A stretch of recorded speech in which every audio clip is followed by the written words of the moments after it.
السلام عليكم ورحمة الله وبركاته. الحمد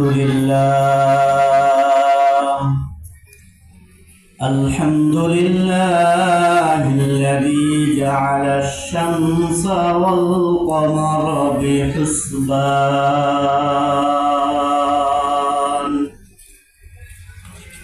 والنجم والشجر يسجدان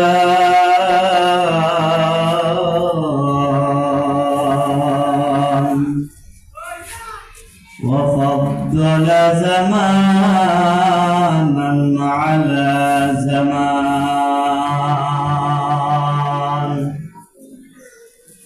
كما فضل مكانا على مكان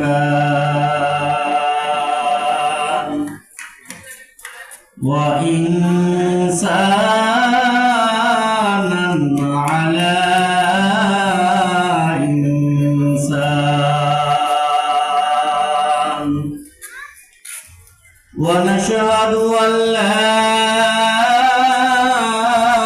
إله إلا الله وحده لا شريك له ونشهد أن سيدنا وسندنا وحبيبنا وحبيب قلوبنا ومولانا محمدا عبد الله ورسوله.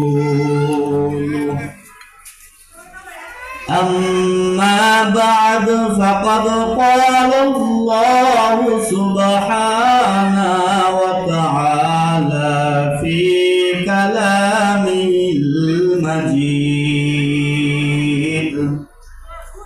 وفي الفرقان الحميد. أعوذ بالله من الشيطان الرجيم.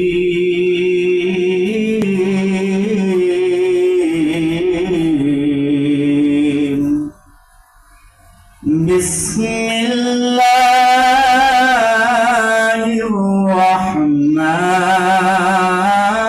الرحمن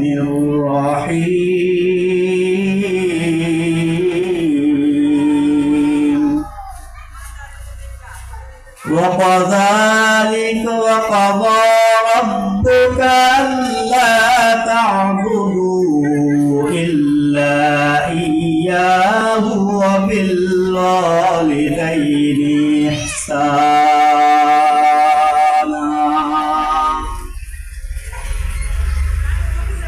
وقال رسول الله صلى الله عليه وسلم: الجنات أقدام الأمهات أو كما قال النبي عليه الصلاة والسلام. وقال الله سبحانه وتعالى في شان حبيبه ومحبوبه ومعشوقه مخبرا وآمرا: إن الله وملائكته يصلون على النبي يا أيها الذين آمنوا صلوا عليه وسلموا تسليما. সকলে মুহাব্বতের সাথে অন্তরের অন্তঃস্থ থেকে রাসূলের শানে দরুদ দিবেন। اللهم صل على محمد وعلى آل محمد كما صليت على إبراهيم وعلى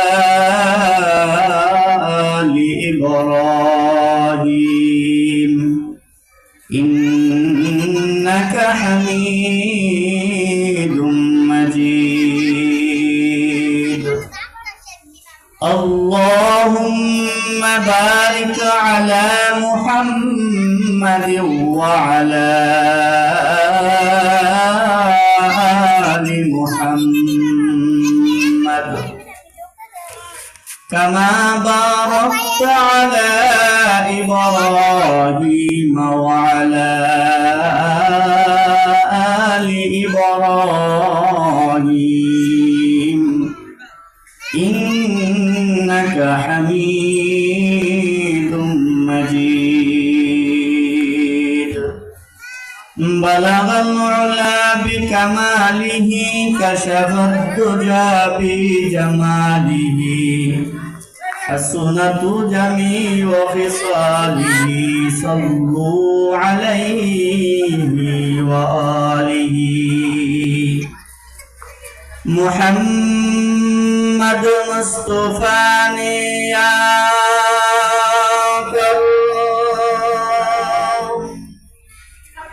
কুফর কো মিটায়া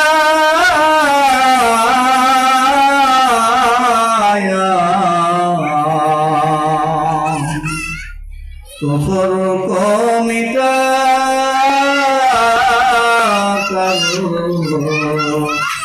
সদাকা বাকায়া বলগল উলা بكماله كشف الدجى بجماله حسنت جميع خصاله صلوا عليه وآله. سلموا يا قلوبا صلوا على صدر الآمين مصطفى ماذا إلا رحمة للعالمين.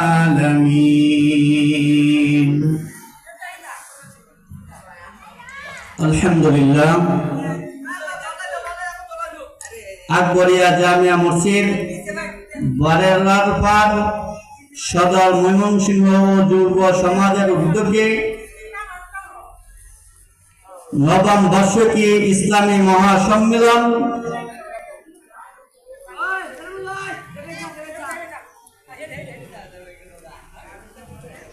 আজকের এই মহাসম্মেলনের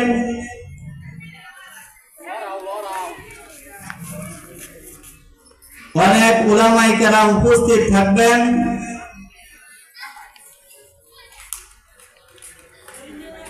আমরা সকল উলামায়ে কেরামের আমন্ত্রিত উলামায়ে কেরামের জবান থেকে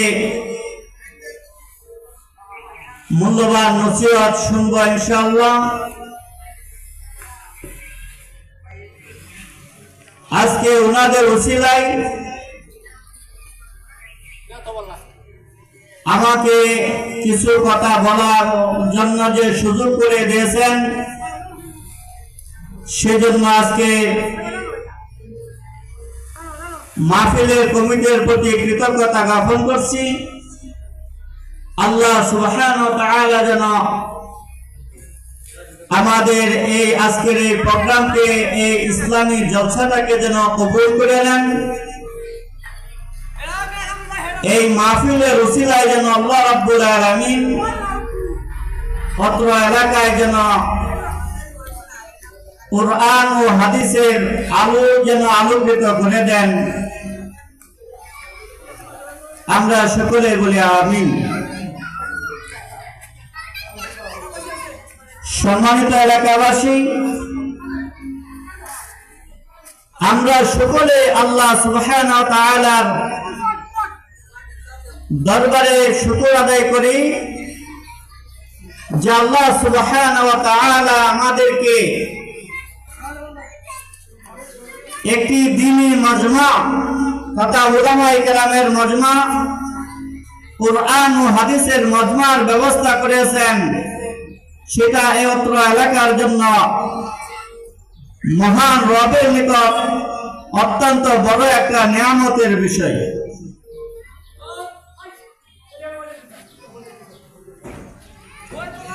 আল্লাহ রাব্বুল আলামিন বলেন যে লাইন শাকারতুম লাযীদান্নাকুম, যদি তোমরা আমার নিয়ামত পায়া নিয়ামতের শুকর আদায় করো তাহলে আমি আল্লাহ সুবহানাহু ওয়া তাআলা লাযীদান্নাকুম তোমাদের সেই নিয়ামতকে আরো বাড়িয়ে দেব। আলহামদুলিল্লাহ।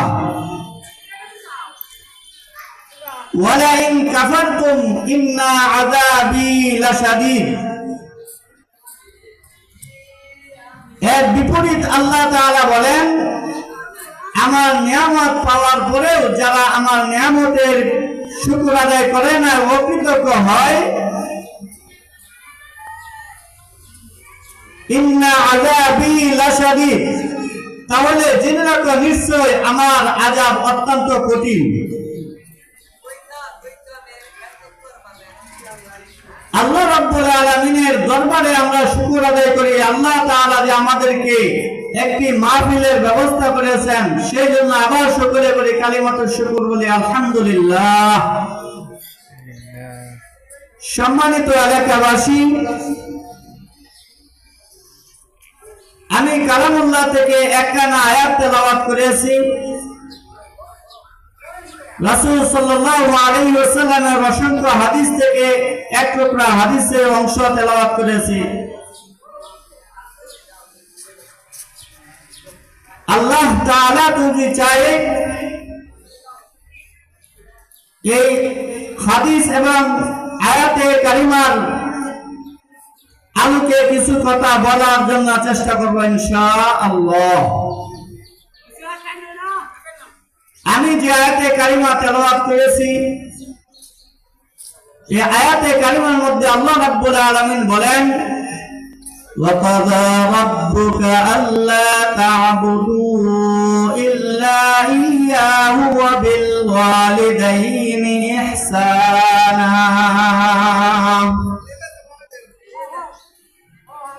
এই আয়াতের ভিতরে আল্লাহ রাব্বুল আলামিন আল্লাহর ইবাদত করার পর পিতা মাতার আনুগত্যের ব্যাপারে আলোচনা করেছেন। আল্লাহ সুবহানাহু ওয়া তাআলা ইবাদত তো আমরা সকলেই করি থাকি। আমরা জানি যে আল্লাহ তাআলার ইবাদত পাঁচ ওয়াক্ত নামাজ, রোজা, হজ, যাকাত এইগুলা আমাদের উপর ফরজ।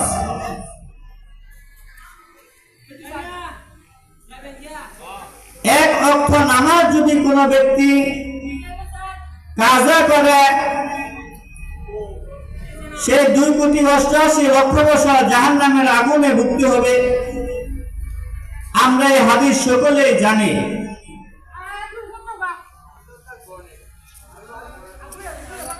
আর যদি একেবারে না আদায় করে, তার যে শাস্তি কত, জাহান্নাম ছাড়া উপায় থাকবে না। তারপর মাহে রমজানের রোজা রাখা আল্লাহ তাআলা ফরজ করেছেন। আমরা জানি হাদিস যে মাহে রমজানের কেউ যদি একটি রোজা ইচ্ছাকৃতভাবে ছেড়ে দেয়, পুরা বছর যদি সে রোজা রাখে তাহলেও একটা রোজার সমতুল্য হবে না, সেটা আমরা জানি। যদি কোনো ব্যক্তির উপর হজ করা ফরজ হয়, সে যদি হজ আদায় না করে মৃত্যুবরণ করে, আল্লাহর হাবিব বলেন সে ইহুদি হয়ে মরুক বা নাসারা হয়ে মরুক, আমি রাসূল তার ব্যাপারে কোনো দায়বদ্ধ নয়। যাকাতের ক্ষেত্রে আমরা শাস্তির কথা জানি। যদি কোনো ব্যক্তির উপর যাকাত ফরজ হয়েছে, যাকাত আদায় না করে, তার শাস্তির ব্যাপারে আল্লাহ রাব্বুল আলামিন বলেছেন কাল কিয়ামতের দিন তার সেই অর্থ ধন সম্পদের দ্বারা তার পাদদেশে কপালে দাগ দেওয়া হবে। আরো বিভিন্ন শাস্তির কথা বলা হয়েছে। কিন্তু পিতা মাতার যদি কেউ অনুগত না করে, পিতা মাতার যদি কেউ হক আদায় না করে, তার জন্য কি শাস্তি আমরা অনেকে জানি না। আল্লাহ রাব্বুল আলামিন আল্লাহর ইবাদতের সাথে আল্লাহর ইবাদত পালন করার পর পিতা মাতার অনুগত করার ব্যাপারে আল্লাহ তাআলা নির্দেশ দিয়েছেন। আল্লাহ রাব্বুল আলামিন বলেন, ওয়া ক্বাযা রাব্বুকা আল্লা তা'বুদু, তোমাদের উপর ফরজ করা হয়েছে, ওয়া ক্বাযা তোমাদের উপর বাধ্যতা করে দেওয়া হয়েছে, আল্লাহ তা'বুদু, যে তোমরা আমি মালিকের আমার রবের ইবাদত করবা। ওয়া ক্বাযা রাব্বুকা আল্লা তা'বুদু ইল্লা ইয়্যাহু ওয়া বিল ওয়ালিদাইনি ইহসানা। আল্লাহ রাব্বুল আলামিন বলেন, আমার ইবাদত করার পর তার সাথে সাথে ইল্লা ইয়্যাহু ওয়া বিল ওয়ালিদাইনি ইহসানা,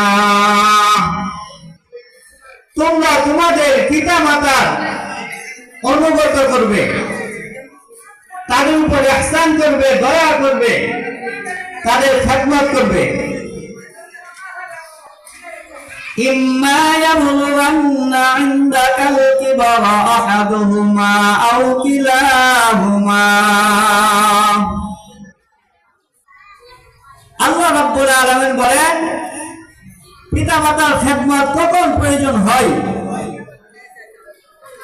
যখন পিতা মাতার দুজনের একজন অথবা কোনো একজন অথবা উভয়জন এমন অবস্থায় অবনীত হয় যখন তারা নিজেদের কাজ নিজেরা করতে পারে না, তখন তোমরা পিতা মাতার খেদমত করবে। তার সাথে সাথে তোমাদের মা বাবা, তোমাদের পিতা মাতা তোমাদেরকে যে নির্দেশ দান করবেন, যদি সেটা শরীয়ত সম্মত হয়, তাহলে তোমরা অবশ্যই পিতা মাতার আদেশটাকে তোমরা সঠিকভাবে পালন করবে। যদি পিতা মাতার হক তোমরা আদায় করো, পিতা মাতার অনুগত করো, পিতা মাতার কথা মেনে চলো, আল্লাহর হাবিব বিশ্ব নবী রাহমাতাল লিল আলামিন বলেন, তোমার উপর যদি তোমার পিতা মাতা সন্তুষ্ট থাকে, তাহলে তোমার মালিক রব তোমার উপর অসন্তুষ্ট থাকবেন না, বরং সন্তুষ্ট হয়ে যাবেন। আর তোমার মা বাবা যদি তোমাদের উপর সন্তুষ্ট থাকেন, তাহলে তোমাদের জন্য জান্নাত সিদ্ধান্ত হয়ে যাবে। আর যদি পিতা মাতা অসন্তুষ্ট হন, আল্লাহর হাবিব বলেন, রিদা রাব্বি রিদা ওয়ালিদাইন, আল্লাহ সন্তুষ্ট হচ্ছে পিতা মাতা সন্তুষ্ট উপর, সাফাতা রাব্বি সাফাতাল ওয়ালিদাইন, যদি আল্লাহ তাআলা অসন্তুষ্ট হয় পিতা মাতা অসন্তুষ্ট হওয়ার উপর, যদি পিতা মাতা কোন সন্তানের উপর অসন্তুষ্ট হয়, সেই সন্তান যতই ইবাদতকারী হোক, যতই আল্লাহওয়ালা হোক, আল্লাহ রাব্বুল আলামিনের কাছে সে ধরা খেয়ে যাবে। এই জন্য এলাকার সমস্ত যুবক ভাইরা মা বোনদেরকে লক্ষ্য করে বলতেছে, আমাদের যাদের মা বাবা দুনিয়াতে বেঁচে আছেন, প্রত্যেকটা সন্তানের উচিত মা বাবার খেদমত করা, মা বাবার কথা মেনে চলা। যদি মা বাবার দোয়া নিতে পারি, মা বাবার সন্তুষ্ট অর্জন করে কবরে যেতে পারি, আল্লাহ রাব্বুল আলামিন সেই বান্দাদের জন্য জান্নাতের সুসংবাদ রেখেছেন। সেই ফরিদপুরের একটি ঘটনা আমাদের উস্তাদের জবান থেকে শুনেছি। একজন আল্লাহর বান্দা ছিল, সেই বান্দির বিবাহ হওয়ার পর একটা ছোট্ট বাচ্চা রেখে স্বামী ইন্তেকাল করেন, মারা যান। মা অনেক কষ্ট করে এই সন্তানটাকে মানুষের বাড়িতে কাজ করে করে অনেক কষ্ট করার পর সন্তানটাকে স্কুলে পড়াশোনা করান। সন্তান যখন পড়াশোনা করতে করতে প্রাইমারি স্কুল পাস করে, হাই স্কুল পাস করে, যখন সে কলেজে গিয়ে ভর্তি হয়, সেই ছেলেটা অনেক বড় হয়ে গেছে। তার পরীক্ষা দেওয়ার জন্য যখন কলেজ থেকে যখন চাপ দেওয়া হলো, ফর্ম ফিল আপ করতে হবে, ফর্ম ফিল আপ করতে করতে যখন সময় একদম নিকটবর্তী হয়ে গেল, তার বাকি রয়ে গেল, সকল ছাত্ররা ফর্ম ফিল আপ করে ফেলল। বাচ্চা মায়ের কাছে গিয়ে বলতেছে, মা আমার স্কুলের বেতন লাগবে, পরীক্ষার জন্য ফর্ম ফিল আপ করতে টাকা লাগবে। মা বলতেছে, বাবা আমার কাছে তো এখন কোনো টাকা নেই, তাহলে আমি কোথা থেকে তোমাকে টাকা দেব? সন্তান বলতেছে, মা আমি জানি না তুমি কোথায় থেকে আমাকে টাকা দিবে, তবে আগামীকালকে লাস্ট ডেট, তুমি যদি আমার টাকা না দাও আমার তো পরীক্ষা দেওয়া হবে না, আর যদি আমি পরীক্ষা দিতে না পারি তাহলে এত বছর পড়ালেখা করে আমার কোনো লাভ হলো না। মা তার ঘরের মধ্যে তার গহনাগাটি যা ছিল সব বিক্রি করে দিয়ে, স্বামীর দেওয়া যে গহনা তার ছিল সেটাও বিক্রি করে দিয়ে সেই সন্তানের জন্য ফর্ম ফিল আপের টাকা দিয়ে বলল, যাও বাবা যাও, তুমি সেই টাকা জমা দিয়ে তুমি পরীক্ষায় অংশগ্রহণ করতে পারো, যাতে সেই ব্যবস্থা করো। এই থেকে সন্তান টাকা পয়সা নিয়ে গেলে উস্তাদের হাতে তুলে দিয়ে ফর্ম ফিল আপের ব্যবস্থা করে ফেলল। পরীক্ষার সময় আসলো, সন্তান সঠিকভাবে পরীক্ষাতে অংশগ্রহণ করল। পরীক্ষায় অংশগ্রহণ করে সন্তান সে পরীক্ষার মধ্যে পাস করে ফেলল। এখন তার উচ্চ শিক্ষার জন্য সে শহরের দিকে যাবে। শহরে যাওয়ার পর ভালো একটা কলেজ থেকে ভর্তি হয়ে গেল ইউনিভার্সিটিতে। এইদিকে সে শহরে বাসা ভাড়া নিয়ে মেসের মধ্যে থাকতে থাকে। এক পর্যায়ে সে ছেলেটা একটা মেয়ের সাথে সম্পর্ক হয়ে গেল, বড় লোকের মেয়ের সাথে। সে বাড়ি থেকে তার মার কাছ থেকে কষ্ট করে টাকা নিয়ে আসে। টাকা নিয়ে আসার পর এই দিক দিয়ে সে পড়াশোনাও করে আর ওই মেয়ের সাথে সময় কাটায়।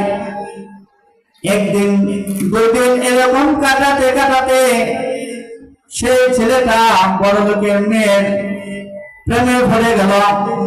আর ওই মেয়ে তার আব্বা আম্মাকে বুঝিয়ে ওই ছেলেটাকে তার একনিষ্ঠ স্বামী হিসাবে কবুল করার জন্য সে প্রস্তাব দিল। ছেলেটা বলল, ওই মেয়ের বাবাকে বলল, আমার বাড়িতে আমার আম্মা আছে, সে অনেক কষ্ট করার পর আমাকে শহরে পড়ালেখার জন্য পাঠাইল। আমার আম্মার অনুমতি ছাড়া আমার বিয়ে করা সম্ভব হবে না। মেয়েটা এইদিকে ছেলেকে বিভিন্ন ধরনের রূপ লালসার প্রস্তাব দিল, চাকরির ব্যবস্থা করে দেবে, শহরের মধ্যে বাড়ি গাড়ির ব্যবস্থা করে দিবে। ছেলেটা লোভ সামলাইতে না পেরে বাড়িতে গিয়ে তার মাকে বলল, মা এই কথা শোনার সাথে সাথে বলল, বাবা তোমাকে আমি অনেক কষ্ট করে মানুষ করেছি, তুমি গরিবের সন্তান, বড় লোকের দিকে তুমি তাকাইও না বাবা। তুমি যেমন গরিব করে সন্তান, এরকম গরিব করে একটা মেয়ে দেখে তোমাকে আমি বউ করে নিয়ে আসবো। কিন্তু সন্তান মায়ের কথা না শুনে সে জিদ করে শহরে এসে ওই মেয়েটাকে বিবাহ করে গ্রামের বাড়িতে নিয়ে গেল। গ্রামের বাড়িতে নিয়ে যাওয়ার পর এখন বড় লোকের মেয়ে সে শহরে থেকে অভ্যাস, গ্রামের গ্রামের আবহাওয়া তার অ্যাডজাস্ট হয় না। সে প্রতিদিন সেই শাশুড়ির সাথে ঝগড়া ফাসাদের মধ্যে লেগেই থাকে। ওই দিকটা ছেলে শহরে চাকরি করে ফাঁকে ফাঁকে বাড়িতে আসে। ওই মেয়েটা তার মায়ের নামে, তার শাশুড়ির নামে ছেলের কাছে অনেক বানায় বলে অনেক কথা বলতে থাকে।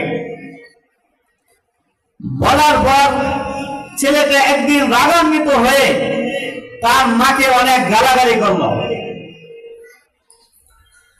মা ওই দিকটা কান্নাকাটি করতেছে যে এত কষ্ট করে আমি সন্তানটাকে লালন পালন করলাম, নিজে না খাইয়া খাওয়াইলাম, আজকে পাশে এই সন্তান আমাকে গালাগালি করতেছে একটা মেয়ের কারণে। সে সন্তানকে বোঝাইতেছে, বাবা তুমি তো জানো তোমাকে ছোট্ট রেখে তোমার বাবা দুনিয়া থেকে বিদায় নিয়েছিল, আমি মানুষের দাঁড়ে দাঁড়ে ঘুরে মানুষের বাড়িতে কাজ করে তোমাকে আমি মানুষ বানিয়েছি, অতএব তোমার অতীত তুমি ভুলে যেও না। সন্তানকে আর মায়ের কথা শুনে সে এখন বড় লোকের মেয়েকে বিবাহ করেছে, অনেক টাকা কামাই করে প্রতি মাসে। এই অহংকারে সে পাগল হয়েছে ওই মেয়ের প্রেমে। তার মাকে আর মা মনে হচ্ছে না, চাকরানি মনে হচ্ছে। ঘটনাক্রমের দিন এমন একটা অবস্থা হয়ে গেল, ওই ছেলেটার স্ত্রী পুত্রবধূ শাশুড়ির সাথে সাধারণ একটা বিষয় নিয়ে ঝগড়া হয়ে গেল। ঝগড়া হয়ে যাওয়ার পর সন্তান যখন বারবার ফোন করে, সেই স্ত্রী আর ফোন উঠায় না। সন্তান রাগান্বিত হয়ে বাড়িতে গেল। গিয়ে যখন তার স্ত্রীকে জিজ্ঞেস করলো, কি হলো তোমার, তুমি কেন আমার ফোন করতেছ না? স্ত্রী বলল, হয় তুমি আমাকে রাখবে, না হয় তোমার মার সাথে থাকবে। আমি যদি তোমার স্ত্রী হয়ে থাকি তাহলে তোমার মা থাকতে পারবে না, আর যদি তোমার মা থাকে তাহলে তুমি আমাকে পাবে না। এখন তুমি সিদ্ধান্ত নাও, তোমার মাকে রাখবা না আমাকে রাখবা। এক পর্যায়ে সন্তান বাধ্য হয়ে মাকে ছেড়ে দিয়ে স্ত্রীকে নিয়ে শহরে থাকতে শুরু করল। কিছুদিন পর যখন মায়ের কথা স্মরণ হলো, আবার সন্তান বাড়িতে গিয়ে পুত্রবধূকে নিয়ে মার বাড়িতে গিয়ে আবার বলল, মাপ চাচ্ছে, মার কাছে আবার থাকা শুরু করলো। ঘটনাক্রমে আরেকদিন ঝগড়া হয়ে গেল দুজনের ভেতরে। তখন সেই সন্তান সহ্য করতে না পেরে স্ত্রীর কথা শুনে মায়ের উপর সে আঘাত করতে লাগলো, মাকে প্রহার করতে লাগলো, মারতে লাগলো। মারতে মারতে মার শরীরে রক্তাক্ত করে ফেলল। মা ডাক দিয়ে বলতেছে, বাবা আমি তো তোমাকে অনেক কষ্ট করে মানুষ করেছিলাম রে বাবা, আজকে তুমি একটা মেয়ের কারণে আমার শরীর থেকে রক্ত বেরোলে রে বাবা। আমি মা তোমাকে বদুয়া দেয় না রে বাবা। তুমি যখন একদিন সন্তানের বাবা হবে, সেদিন তুমি আমার মায়ের কষ্টটা বুঝতে পারবে। সন্তান আবার রাগ করে তার মাকে পিটিয়ে রক্তাক্ত করে তার স্ত্রীকে নিয়ে শহরে চলে আসলাম। থাকতেছে এভাবে, হঠাৎ করে তার গর্ভ থেকে একটা সন্তান হলো। সন্তানটাকে নিয়ে যখন স্ত্রী রাত্রের বেলা একদিন হঠাৎ করে সন্তান বারবার কান্না করতেছে, রাত্রে ঘুমাইতে দেয় নাই, কাঁধে নিয়ে বারবার সন্তানকে সান্ত্বনা দেওয়ার চেষ্টা করছে, কিন্তু কোনোভাবে সন্তান শান্ত হয় না। এরকম ভাবে তার পুরা রাত্রটা পার হলো। হঠাৎ করে সন্তানের মাথার মধ্যে থাকলো, আল্লাহ রাব্বুল আলামিনের কাছে ওই মা ওই দিকটা দোয়া করতে থাকলো। সন্তান হঠাৎ করে বুঝতে পারলো, আমি আমার সন্তানকে পালতেছি, কত কষ্ট হইতেছে, অথচ আমার তো কোনো টাকা পয়সার অভাব নাই, আর আমাকে আমার মা কত কষ্ট করে লালন পালন করেছে, কোনো খাবার ছিল না, অন্যের বাড়িতে কাজ করে আমাকে খাওয়াইয়া পড়াইয়া বড় করেছে, আমি আমার মায়ের সাথে ঠিক কাজ করি নাই। একটা স্ত্রীর কথা শুনে সন্তান দৌড়ে মায়ের কাছে বাড়িতে চলে গেল। রাত্রে বেলা আগে আমাকে ডাকতেছে, মা মা গো, দরজা খুলো মা। মায়ের ডাক শোনার পর, সন্তানের ডাক মা শোনার পর বলতেছে, বাবা ও বাবা, তোমাকে আমি অনেক কষ্ট করে লালন পালন করে মানুষ করেছি বাবা। বাবা রে,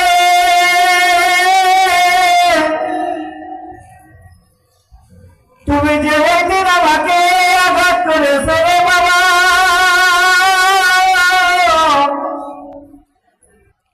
ওই আঘাতের চিহ্ন এখন আমার শরীর থেকে দূর হয় না রে বাবা।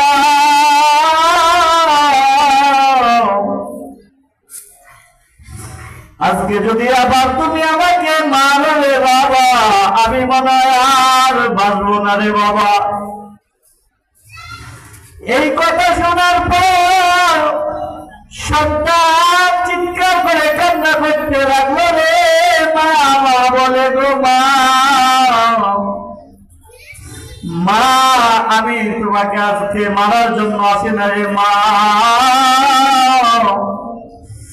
মা তুমি আমার জন্য কত কষ্ট করেছো রে মা, নিজে না খাই আমাকে খাওয়াইছো রে মা, শীতের দিনে তুমি শুকনা জায়গায় না থেকে আমাকে শুকনা জায়গায় রাখছো রে মা,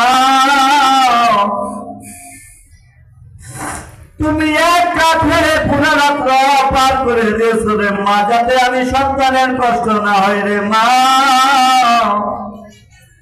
হে মা, আমি তোমাকে আজকে প্রহার করার জন্য আসি নাই রে মা, মা গো দরজা খুলে দাও, আমি তোমার পায়ে ধরে ক্ষমা চাই, আমার মালিকের কাছে ক্ষমা চাই রে মা, তুমি আমার মালিকের কাছে দোয়া করো, আমার মালিক যেন আমাকে মাফ করে দেন।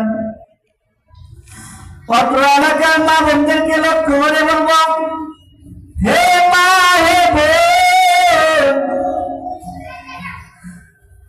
তোমার কিন্তু মর্যাদা অনেক বেশি রে মা। আল্লাহ রাব্বুল আলামিন পৃথিবীতে কোন মহিলাকে নবী বানাইয়া পাঠান নাই, কিন্তু মহিলাদেরকে সম্মান আল্লাহ রাব্বুল আলামিন এত বেশি দিয়েছেন রে মা, সমস্ত নবীদের মা বানিয়ে দুনিয়াতে পাঠাইছেন রে মা। আজকে তুমি একটু শান্তির আশায় একটা সংসারকে ভেঙে দিতে পারো রে মা। হয়তো সবাই আমরা শুনছি খাজা মুঈনুদ্দিন চিশতি রাহমাতুল্লাহি আলাইহির কথা। খাজা মুঈনুদ্দিন চিশতি রাহমাতুল্লাহি আলাইহি যখন বাগদাদ থেকে যখন ইন্ডিয়াতে যখন আসেন, সে দিল্লিতে আসেন, খাজা মুঈনুদ্দিন চিশতি রাহমাতুল্লাহ আলাইহি চেহারা মুবারক দেখে 96 থেকে 99 লক্ষ ইহুদি খ্রিস্টান ওনার চেহারা দেখে একসাথে কালিমা পড়ে মুসলমান হয়ে গেছিল। সুবহানাল্লাহ। খাজা মুঈনুদ্দিন চিশতি রাহমাতুল্লাহ আলাইহি ওমার মায়ের কাছে যখন এই সংবাদ নিয়ে গেল, তার চেহারার মধ্যে আনন্দের সাপ ফুটে আসলো। চেহারাটা অনেক আনন্দিত মনে হচ্ছে। মা দেখে দেখে বলতেছে, গো মুঈনুদ্দিন, হে মুঈনুদ্দিন, আজকের ব্যাপার কি? তোমার চেহারার মধ্যে এত আনন্দ কিসের? মুঈনুদ্দিন চিশতি রাহমাতুল্লাহ আলাইহি বলতেছেন, মা আপনি হয়তো জানেন না রে মা, আজকে আপনার সন্তানের চেহারা দেখে আপনার সন্তানের হাতে 99 লক্ষ খ্রিস্টান কালিমা পড়ে ইসলামের ছায়া তুলে আসছে। সুবহানাল্লাহ।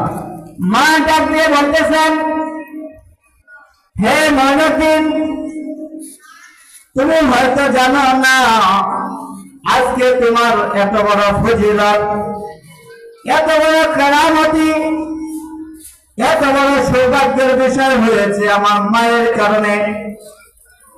আমি মা যদি তোমার পিছনে না থাকতাম তাহলে তোমার এত বড় সৌভাগ্যের বিষয় অর্জন হতো না। খাজা মুঈনুদ্দিন চিশতি রাহমাতুল্লাহ আলাইহি বললেন, মা এটা কিভাবে আমাকে খুলে বলুন। খাজা মুঈনুদ্দিন চিশতি রাহমাতুল্লাহ আলাইহি মা ডাক দিয়ে বলতেছে, রে বাবা, শুনো, যখন তুমি আমার গর্ভে আসছিলা, যখন থেকে আমি বুঝতে পেরেছি আমার গর্ভে সন্তান এসেছে, সেই দিন থেকে খাজা মুঈনুদ্দিন আমি একদিনও তাহাজ্জুদের নামাজ পড়ি না রে বাবা। সুবহানাল্লাহ। শুধু তাই না রে বাবা, যেদিন থেকে আমি জানতে পারলাম, বুঝতে পারলাম আমার গর্ভে সন্তান রয়েছে, সেই দিন থেকে মুঈনুদ্দিন আমি একটা মুস্তাহাব আমল ছাড়ি না রে বাবা। শুধু তাই না রে মুঈনুদ্দিন, তুমি যখন ভূমিষ্ঠ হয়েছে রে সন্তান, যতদিন তুমি দুধ পান করে আসবে, যতদিন 8 বছর তুমি দুধ পান করে আসবে মুঈনুদ্দিন, আমি মা কিন্তু একবারও অল্প সময়ের জন্য মুঈনুদ্দিন ওযু ব্যতীত তোমার দুধ পান করাই না রে বাবা। যেহেতু আমি তোমাকে প্রত্যেকটা সময় যখনই বুকে দুধ পান করাইছি রে বাবা, তখনই আমি আগে ওযু করতাম, তারপরে তোমাকে দুধ পান করাইতাম। আজকে সে আমার মায়ের কারণে আল্লাহ রাব্বুল আলামিন মুঈনুদ্দিন তোমাকে পুরা পৃথিবীর মাঝে পরিচিত খাজা মুঈনুদ্দিন বড় আউলিয়া নামে প্রসিদ্ধ লাভ করেছে রে মুঈনুদ্দিন। আজকে খাজা মুঈনুদ্দিন চিশতি রাহমাতুল্লাহ আলাইহির মা ছিলেন, আপনি আমার মা।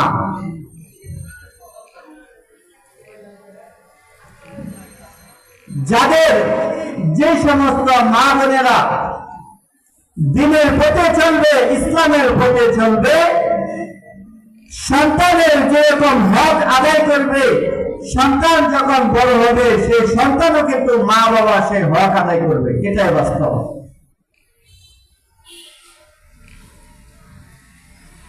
একদিন মসজিদে নববীর ভিতরে সাহাবায়ে কেরাম রাদিয়াল্লাহু তাআলা আনহুম আজমাইন নামাজ পড়তেছিলেন। নামাজ পড়ার পর আল্লাহ রাসূলের সাথে মসজিদে পরামর্শের ভিতরে বসছিলেন।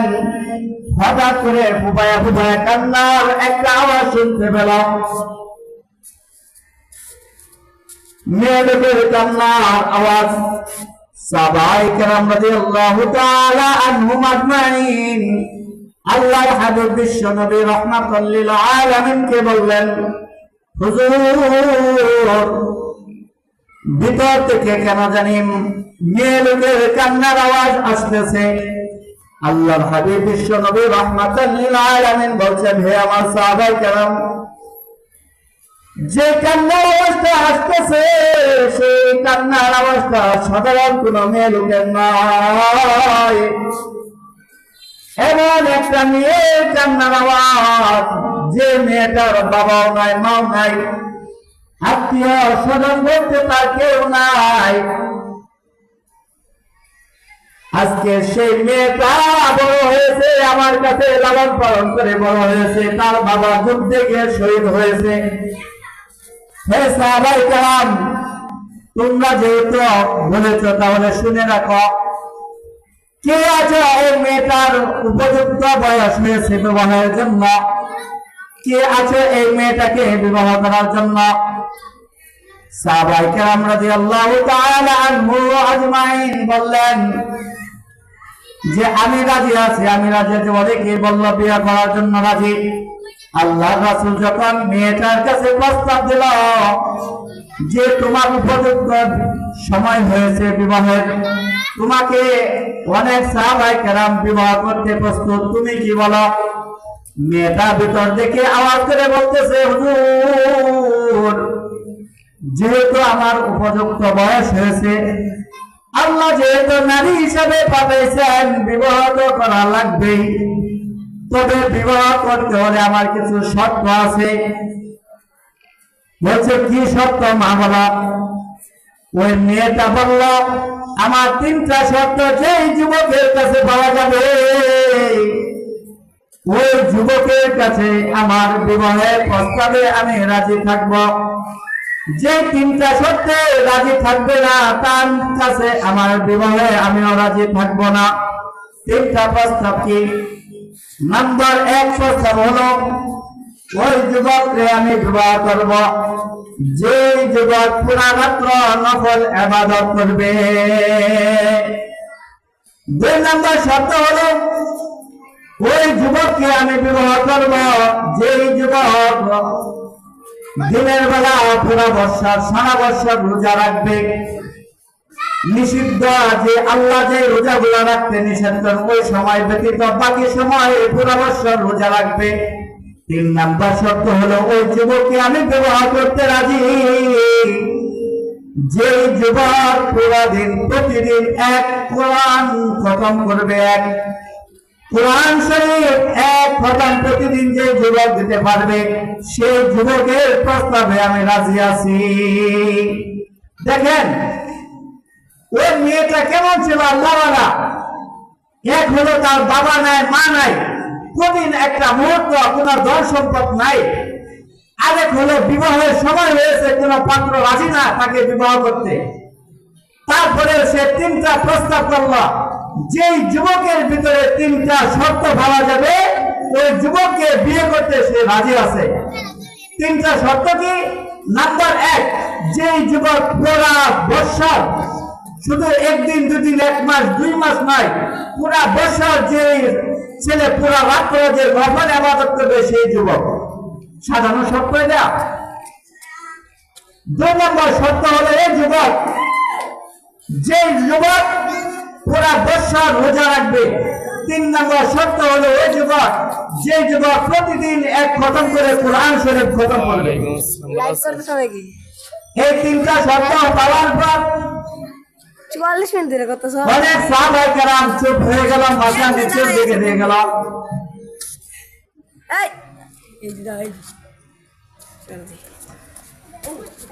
এই 3টা শর্ত পাওয়ার পর সবাই মাথা নিচু করে দিল। এক যুবক গরিব সে এক কোণা থেকে দাঁড়িয়ে গেল, ইয়া রাসূলুল্লাহ, ইয়া হাবিবাল্লাহ, আমি বিবাহের জন্য প্রস্তুত। অন্যান্য সাহাবায়ে কেরাম বলতেছে, দেখ করলে এটা 3টা শর্ত সাধারণ কোনো বিষয় না, সে রাজি হয়ে গেছে মেয়ের সুন্দরী কথা শুনে। মেয়েদের প্রস্তাব দিল যে 3টা শর্ত মেনে এক যুবক তোমার সাথে বিবাহ আবদ্ধ হইতে রাজি।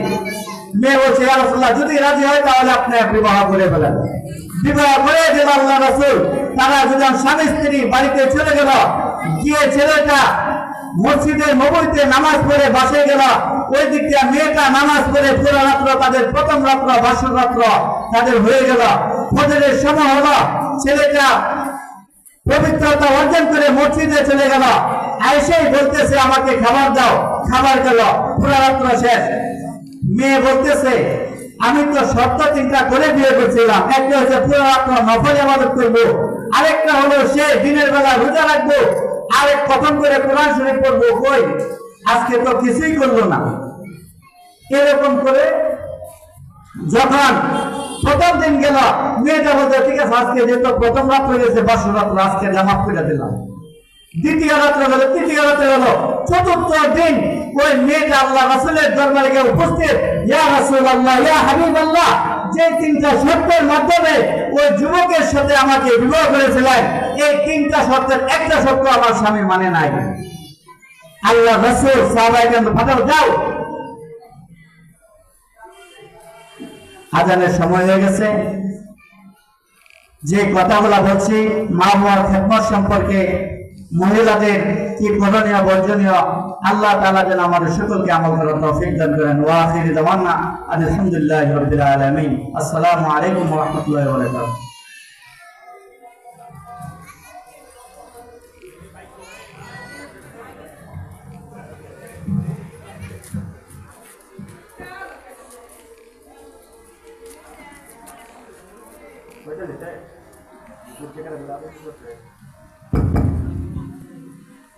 আলহামদুলিল্লাহ,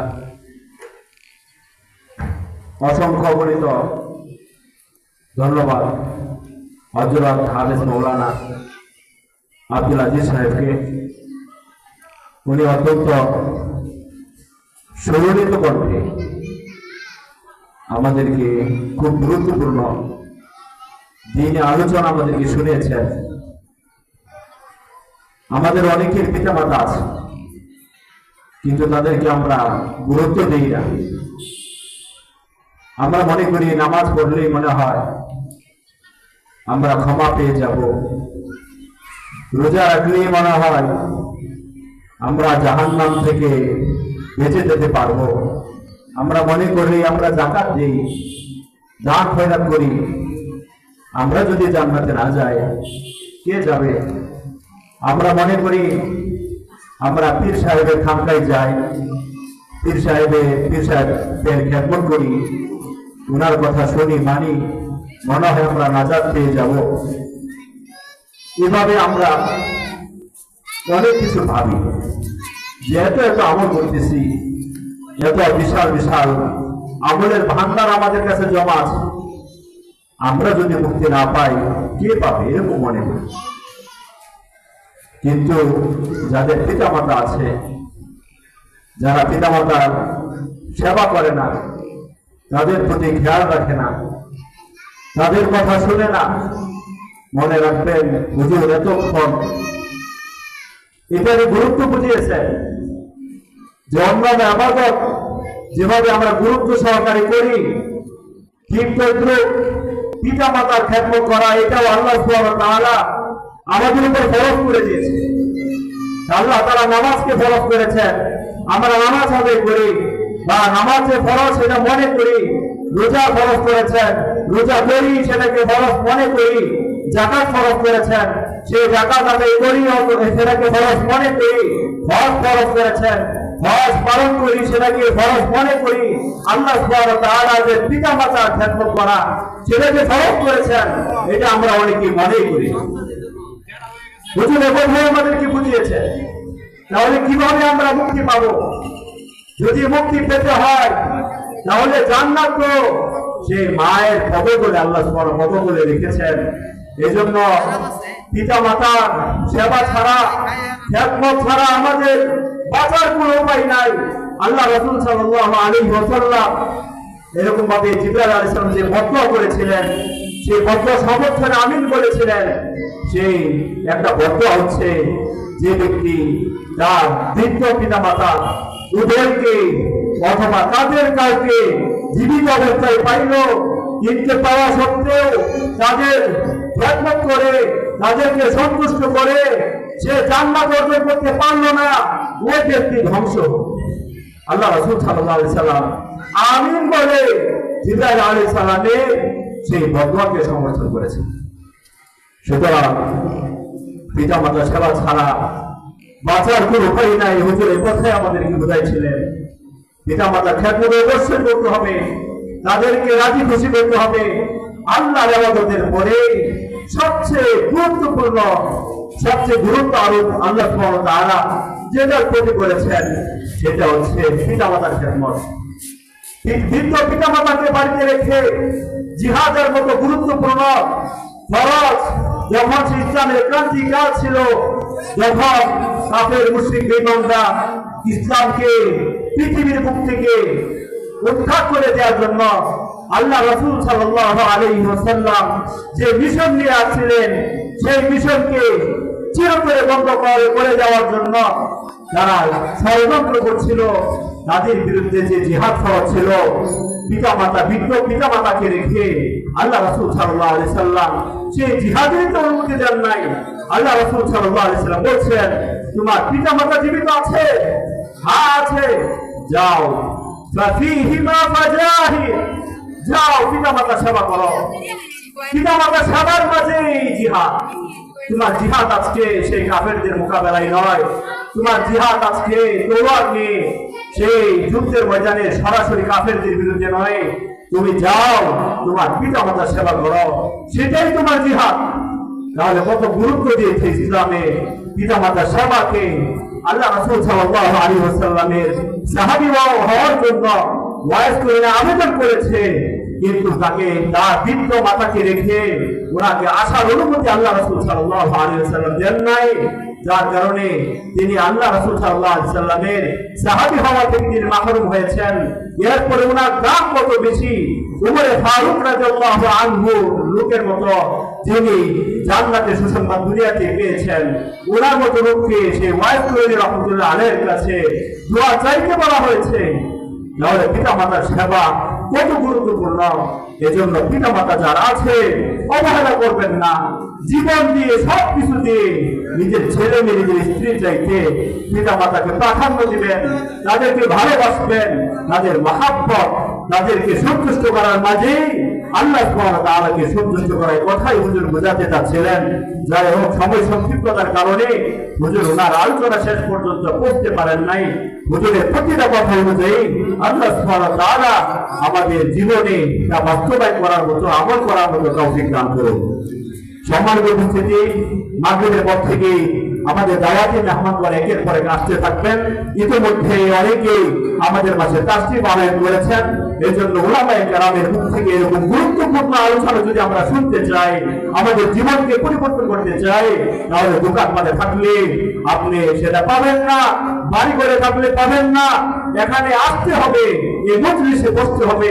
আল্লাহ ওয়ালাদের মজলিস, বুজুর্গ গানেদের মজলিসে বসতে হবে। এজন্য সকলকে উদাত্ত আহ্বান জানাচ্ছি, চলে আসুন, ওযু করে নামাজ পড়ুন, নামাজ আদায় করে মাহফিলের প্যান্ডেলের নিচে বসে যান, মনোযোগ সহকারে দ্বীনের কথাবার্তা শুনুন। আল্লাহ সুবহানাহু ওয়া তাআলা সকলকে আমল করার তৌফিক দান করুন। কিছুক্ষণের মধ্যে আযান হবে, যাদের ওযু সিজদার প্রয়োজন রয়েছে ওযু সিজদার কাজ ছেড়ে সকলেই জামাতে শরীক হয়ে যান। আসসালামু আলাইকুম ওয়া রাহমাতুল্লাহি ওয়া বারাকাতুহু।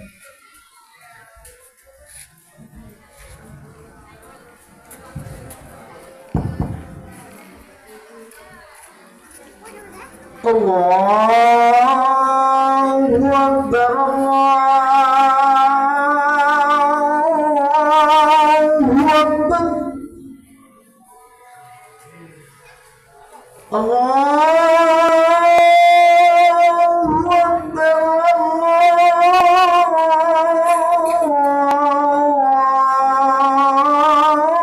আল্লাহু আকবার। أشهد أن لا إله إلا الله،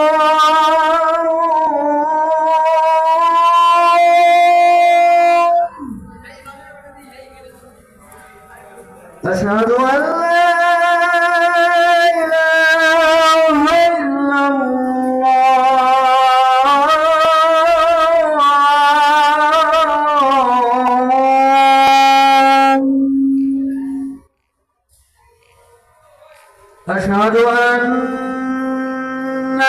محمدا رسول الله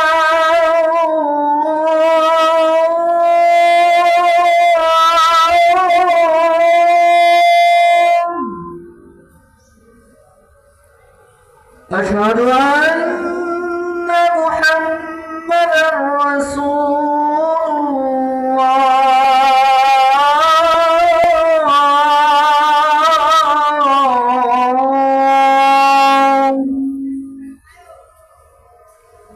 حي على الصلاة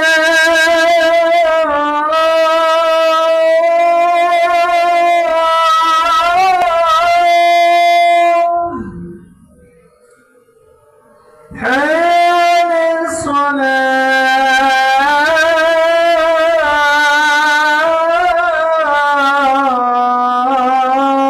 الصلاة حي على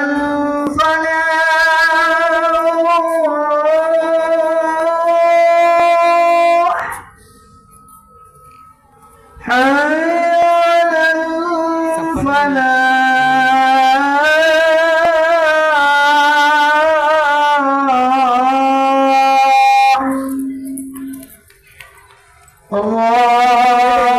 الله أكبر الله أكبر لا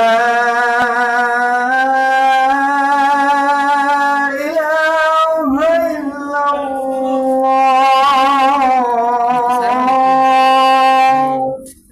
ইউটিউব চ্যানেলের নাম কি?